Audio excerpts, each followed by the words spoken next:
정신과 의사와 경영학 박사 그리고 CEO로서 30년 동안의 임상 경험과 10년 동안의 경영 경험을 총정리한 인간 관계학 구 박사의 마음건강 강연 시리즈가 여러분께 오디오북으로 다시 돌아왔습니다.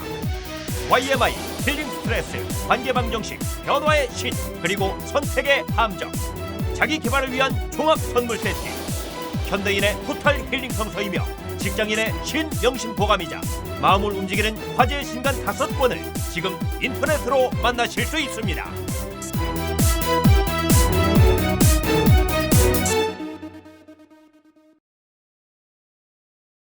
YMI 8.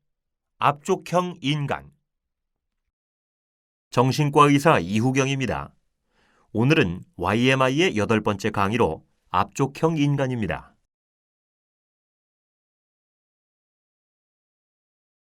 한 동네에 바보가 살고 있었습니다.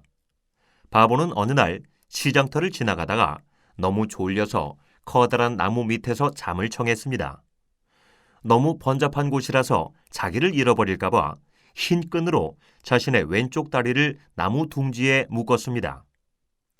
지나가던 개구쟁이가 끈을 나무 둥지에 묶어놓은 바보를 보고 골탕 먹일 아이디어를 냈습니다.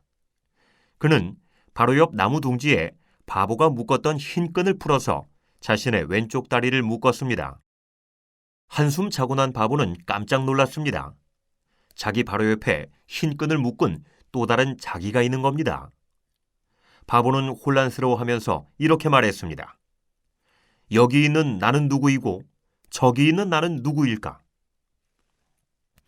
자기 인식은 인간만이 가지는 고유의 능력입니다.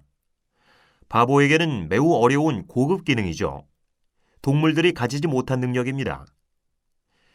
인간의 두뇌는 크게 뇌간, 구피질, 신피질로 나눕니다. 뇌간은 파충류의 뇌로 간뇌, 중뇌, 연수를 통칭하는데 생명활동과 자연 치유력을 지닙니다. 구피질은 포유류의 뇌로 대뇌 변연계로 불리는 영역인데 감정 반응과 운동에 관여합니다. 신피질은 영장류의 뇌로서 대뇌 피질로 불리는데 언어와 사고, 기억과 지각을 담당합니다. 신피질에 해당하는 대뇌 피질은 크게 앞쪽 뇌와 뒤쪽 뇌로 구분합니다. 앞쪽 뇌는 전두엽으로서 주로 집행 기능을 담당하고요. 뒤쪽 뇌는 측두엽, 두정엽, 후두엽을 포함하고 주로 수용 기능을 담당합니다. 앞쪽 뇌, 특히 전전두엽은 인간에게 가장 중요한 영역입니다. 인간이 만물의 영장이 되도록 한 영역이고요. 컴퓨터의 CPU에 해당하고 한 국가의 대통령, 한 기업의 CEO에 해당합니다. 한 사회학자가 이런 말을 했습니다.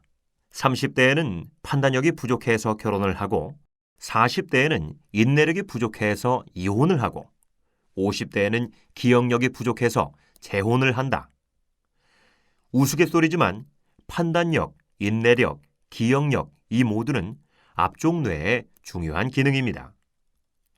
앞쪽 뇌의 기능은 기획센터, 통제센터, 동기센터, 자의식센터의 넷으로 구분합니다. 기통동자입니다. 기획센터는 목표를 추구하며 계획, 집행, 선택, 판단, 결정 영역입니다. 통제센터는 장기 이익을 추구하며 감정 조절, 충동 조절 영역입니다. 동기센터는 목적과 의미를 추구하며 동기, 감정, 지각 영역입니다. 자의식센터는 성찰을 추구하며 주의 집중, 반성, 자기 결정 영역입니다. 앞쪽 뇌가 손상되면 바보처럼 다양한 증상을 보입니다. 희망과 꿈, 흥미가 없어집니다. 수동적이고 무관심하고 게을러지며 자기에게 무슨 문제가 있는지 모르는 상태로 전락합니다. 집착하거나 강박적이 되고요. 종합 판단 능력이 떨어집니다. 독창적이고 추상적인 생각을 못합니다. 예측 기능이 떨어지고요. 충동에 매달리고 감정을 조절하지 못합니다. 배려심이 떨어지고 예절이 없어집니다. 노골적인 성적 행동, 술 중독, 게임 중독, 쇼핑 중독 등 각종 중독 증상이 생깁니다. 앞쪽 뇌가 잘 발달하면 뇌 손상 환자와 반대 현상을 보입니다. 오히려 긍정적인 현상이 증폭될 수 있는데요. 이런 점에 착안해서 신경과 의사 나덕열 박사는 앞쪽형 인간이라는 흥미로운 책을 발간했습니다. 앞쪽형 인간은 앞쪽 뇌가 발달한 사람이고 뒤쪽형 인간은 뒤쪽 뇌가 발달한 사람입니다. 앞쪽형 인간은 자신에게 주어진 여건과 환경을 정확하게 파악하고 주어진 여건에서 자신의 인생을 디자인해 나가는 사람입니다. 반면 뒤쪽형 인간은 주의와 관심을 외부에 돌리고 무조건 남을 따라하고 모방하는 사람입니다. 앞쪽형 인간은 성숙한 인간이고 뒤쪽형 인간은 어린아이와 같은 인간입니다. 오늘은 앞쪽형 인간에 대해 알아보겠습니다. 앞쪽형 인간은 앞쪽 뇌의 4가지 센터가 발달한 사람입니다. 각 센터를 활성화시키는 방법에 대해 알아보겠습니다. 첫째, 기획센터 활성화. 둘째, 통제센터 활성화. 셋째, 동기센터 활성화. 넷째, 조화와 균형입니다.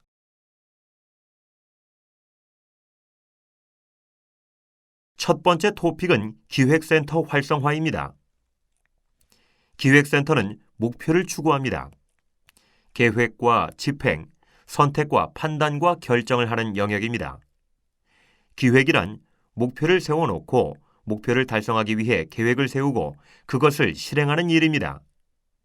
기획하기 위해서는 사고 전환 능력, 선택과 판단 능력, 결단력, 시간 개념, 문제 해결 능력, 독창성 등 여러 요소가 필요합니다. 기획센터가 손상되면 다음과 같은 증상이 생깁니다. 우유부단해지고 자기에게 무슨 문제가 있는지 모르는 상태가 되고요. 사소한 것에 집착하거나 강박적이 됩니다. 한 가지 행동을 지나치게 반복하고 한 가지 생각에서 헤어나오지 못합니다. 상황을 종합하여 최종 판단을 내리는 능력이 떨어지고요. 고집이 세고 융통성이 없습니다. 또 독창적이고 추상적인 생각을 못하고요. 행간을 이해하지 못하고 유머나 비유를 이해하지 못합니다. 일과 미래에 대한 계획이 없고 예측 기능이 떨어집니다. 기획센터를 활성화시키는 방법은 다음과 같습니다. 시마지 토현전으로 요약됩니다. 시는 시간관리입니다. 시간관리는 일에 걸리는 시간을 계획하고 실천하는 것이고요. 일의 순서를 정하는 것입니다. 긴급하고 중요한 일에 따라 우선순위를 정해야 합니다. 시간을 잘 지키지 않는 사람은 스트레스를 많이 받습니다. 심장에 부담을 가지게 되고요. 기억력과 기획력이 떨어집니다. 시간을 잘 지키지 못하는 이유는 지금 일에 너무 충실하거나 너무 계획적인 것에서도 옵니다. 마는 작은 일 마무리하기입니다. 마무리병이라는 게 있는데요. 새로운 일에 흥미를 보이면서 계속 일을 하지만 끝내지 못하고 결국 일을 마무리 못하는 병입니다. 현재 내가 처한 상황에서 나한테 맞는 일, 감당할 수 있는 일을 하나 택해서 그것을 깔끔하게 마무리하면 기획센터를 엄청나게 활성화시킬 수 있습니다. 마무리는 성취감을 통해 동기센터 또한 활성화시킵니다. 지는 지적 활동입니다. 지적 활동에는 책 읽기, 글쓰기, 발표하기가 있습니다. 책 읽기는 상상을 하게 합니다. 상상은 관련 정보를 모아서 편집하는 능력입니다. 아이에게 책을 읽어주면 부모와 아이의 앞쪽 뇌는 함께 발전합니다. 라디오가 TV보다 더 앞쪽 뇌를 발전시킵니다. TV는 뇌를 중립 상태에 떨어지도록 하여 바보 상자라고도 불립니다.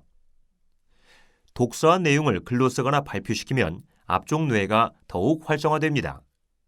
책을 읽고 난 다음에 발표할 기회를 갖는 것이 최고입니다. 토는 토론입니다. 토론은 발표하기와 더불어 새로운 생각과 사고 전환을 하도록 하여 앞쪽 뇌를 더욱 발달시킵니다. 건전한 토론 문화를 만드는 것은 매우 중요하죠. 상대방의 말을 묵살하거나 자신의 생각을 너무 강요하면 안 됩니다. 현은 현재 점검입니다. 나는 도대체 무엇을 하고 있는가? 나는 무엇을 하려고 하는가? 나는 이 생에서 무엇을 하려고 하는가? 이는 실존적 질문이고요. 성찰적 질문입니다.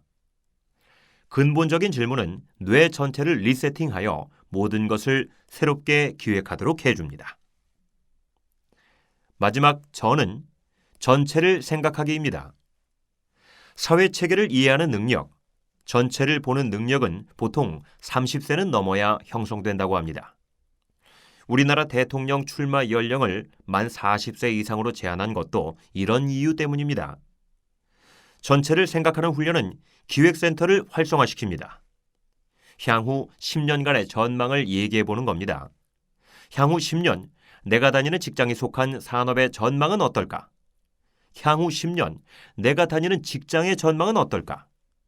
향후 10년, 나의 전망은 어떨까? 시마지 토현전.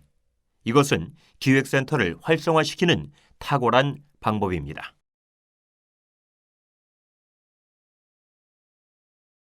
다음 두 번째 토픽은 통제센터 활성화입니다. 통제센터는 장기 이익을 추구합니다. 충동조절센터라고도 하죠. 감정을 조절하고 충동을 조절하는 영역입니다. 통제센터가 손상되면 다음과 같은 증상이 생깁니다. 눈앞의 충동에 매달리고 자주 화를 내며 감정을 조절하지 못합니다. 외부 자극에 무조건 반응하고 가지치기를 하지 못합니다.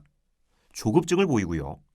남의 기분이나 입장을 전혀 헤아리지 못하고 배려심이 떨어지고 예절이 없어집니다.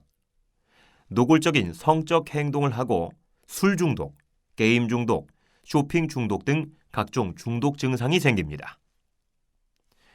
A유형 성격이란 게 있습니다. 심장병 환자에게 주로 나타나는 성격으로 셋으로 요약됩니다. 조급증, 분노, 경쟁심입니다.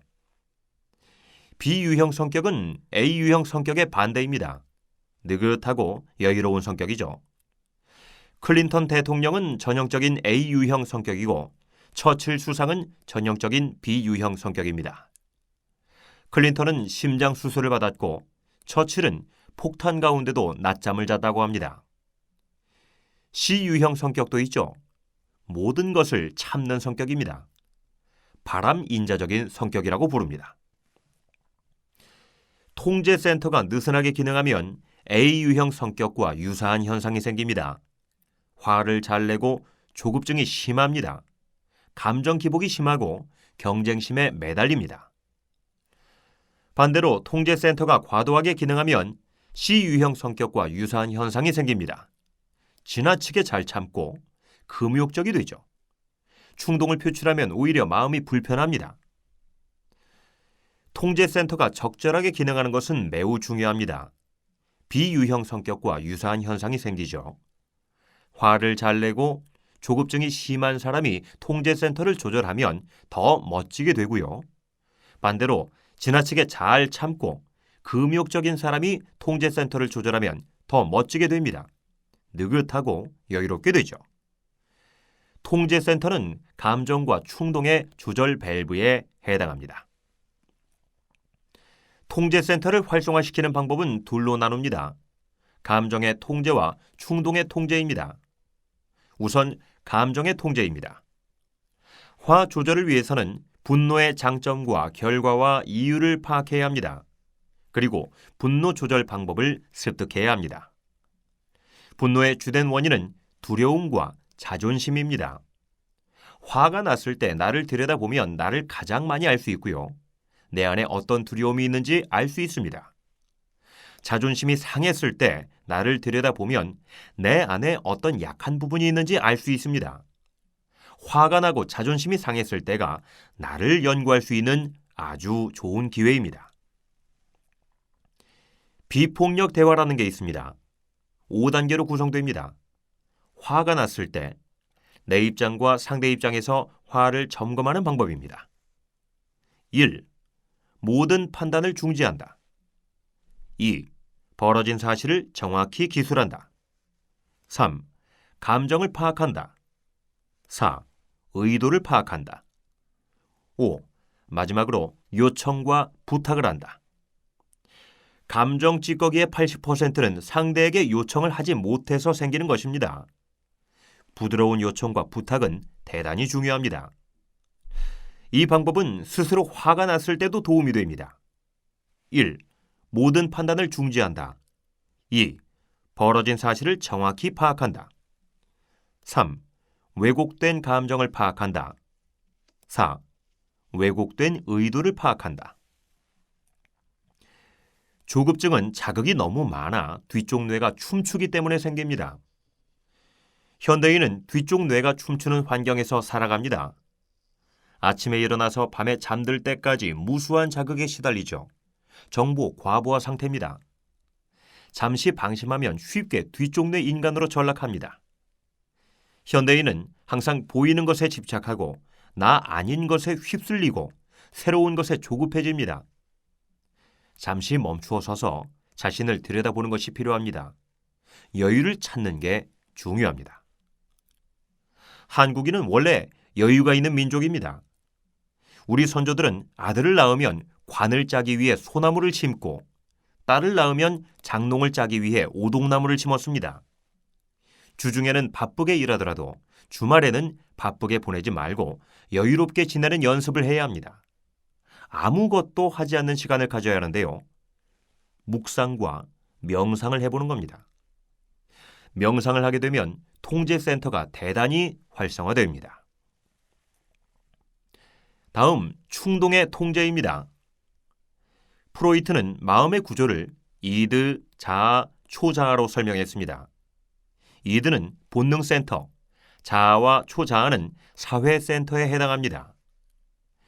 인간은 사회적 동물입니다. 충동적인 본능센터를 잘 통제해야 하고요. 사회센터를 활성화해야 합니다. 사회센터를 활성화하기 위해 이렇게 질문해 볼 수 있습니다. 해야 할 일과 하지 말아야 할 일을 잘 구분하는가? 사람보다 물건을 소중하게 여기는가? 외모나 지위로 사람을 평가하는가? 성적과 능력으로 사람을 평가하는가? 이론이나 사상 때문에 상대를 미워하는가?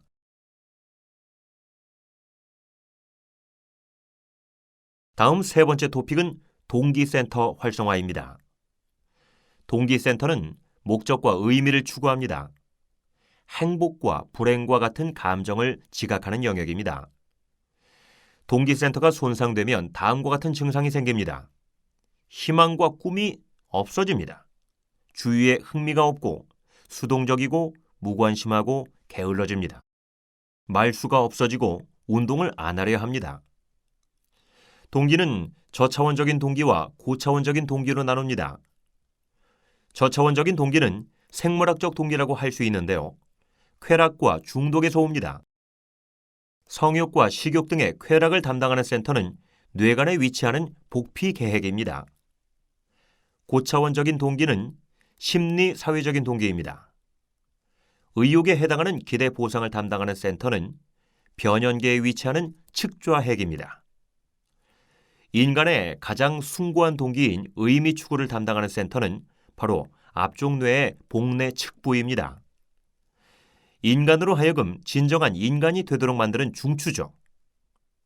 앞쪽 뇌의 동기센터는 복피계획과 측좌핵과 긴밀하게 상호작용합니다. 인간의 행복이란 쾌락과 기대 보상과 의미 추구가 혼합된 아주 복잡하고 주관적인 감정이라고 할 수 있습니다. 동기센터를 활성화시키는 방법은 다음과 같습니다. 꿈, 칭, 감, 미, 운, 맛으로 요약됩니다. 꿈은 꿈 물어보기입니다. 인간의 동기는 두 가지로 나뉩니다. 능동적인 동기와 수동적인 동기입니다. 능동적인 동기는 기쁨에 근거하고 수동적인 동기는 두려움에 근거합니다. 보다 능동적인 관점으로 이렇게 질문해 볼 수 있습니다. 나의 꿈은 무엇인가? 나는 무엇을 잘하는가? 나는 무엇을 할 때 가장 즐거운가? 듣기만 하면 가슴이 뛰는 것은 무엇인가? 칭은 칭찬과 믿음입니다. 칭찬과 믿음은 부모가 아이들을 키울 때 가장 중요한 덕목입니다. 아이들의 동기를 유발하기 위해서는 작은 성공 경험에 대해 칭찬을 아끼지 말아야 합니다. 그리고 아이보다 절대 먼저 나서면 안 됩니다. 일반적으로 부모들이 먼저 나서는 이유는 두려움과 걱정 때문입니다.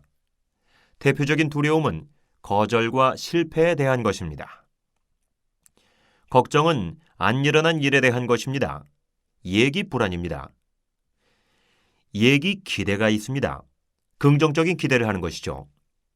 믿었고 부족하지만 믿어주고 기다려주는 것입니다. 예기 불안과 예기 기대는 모두 기다림을 전제로 합니다. 그래서 둘 다 증폭되는 경향이 있죠. 칭찬과 믿음은 직장에서 조직원을 동기부여할 때도 똑같이 중요한 덕목입니다. 감은 감정을 강하게 싣기입니다. 감정의 법칙이란 것이 있습니다. 강한 감정이 약한 감정을 지배한다는 법칙입니다.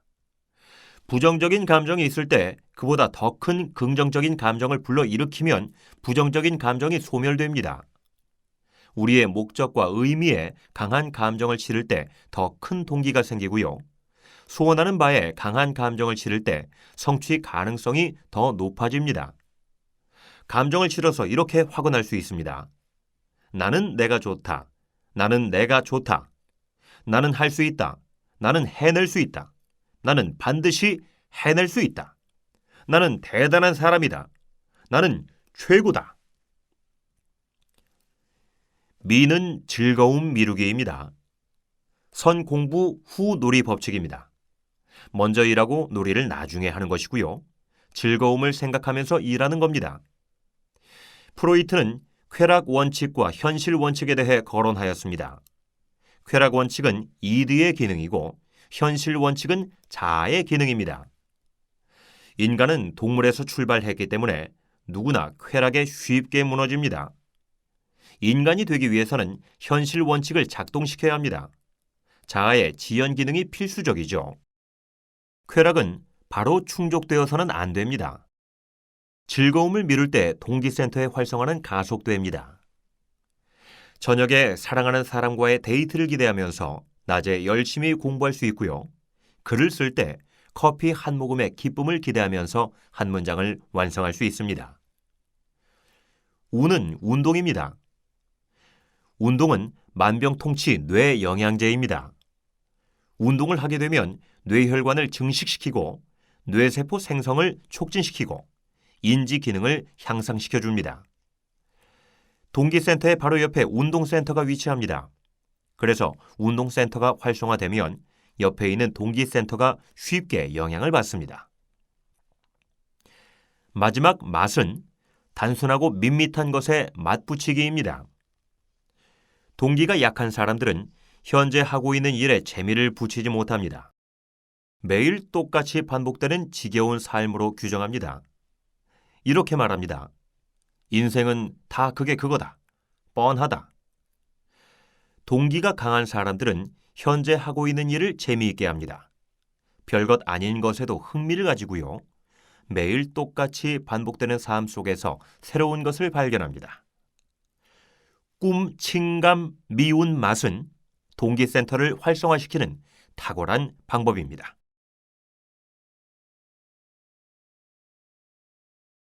마지막 네 번째 토픽은 조화와 균형입니다. 앞쪽 뇌는 전체 뇌에서 가장 늦게 완성됩니다. 30세가 돼야 완성된다고 볼 수 있습니다. 또한 나이가 들어감에 따라 앞쪽 뇌가 더 먼저 퇴화됩니다.